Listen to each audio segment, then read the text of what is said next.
Organização Aborciana halau encontro o presidente da República José Ramos Horta, onde colhia com a Timor-One Serena Beato ba serviço Hebronei. Segunda-feira, semana na organização Aborciana halau encontro o presidente da República José Ramos Horta e a Palácio Presidencial para repetir dele. E a reunião ne Hazi Nasir explica ona ba presidente da República com a Timor-One Serena Beato ba serviço e a Brunei no horas ne processo lauhela e a sistema governo Brunei. Entretanto, embaixador Timor ba Brunei, Abel Guterres ateten, Timor-One Sira nebe tau ona nara, no halo ona entrevista, Sira iha ona lista, atu ba Brunei.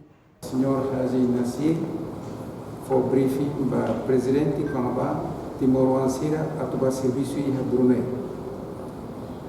Horas ne dal, processo ne sei lau hela, e sistema governo Brunei ne, banhira sasang hotu completo hotu itinema avião Brunei se mai foto sirene no serviço ne hanesam primeira ronda agora malup sirene be itine on sirene be tawana naran alona entrevista siri ona lista atubane aguenta tão itu tamba sistema iha Brunei sei lauhela tamanela os colhe emede emerwade tam ema parak então como ema parak sistema governo dia tem que halu processo ni laudia para itine ema ser para ba serviço ni ba sir tem que mandar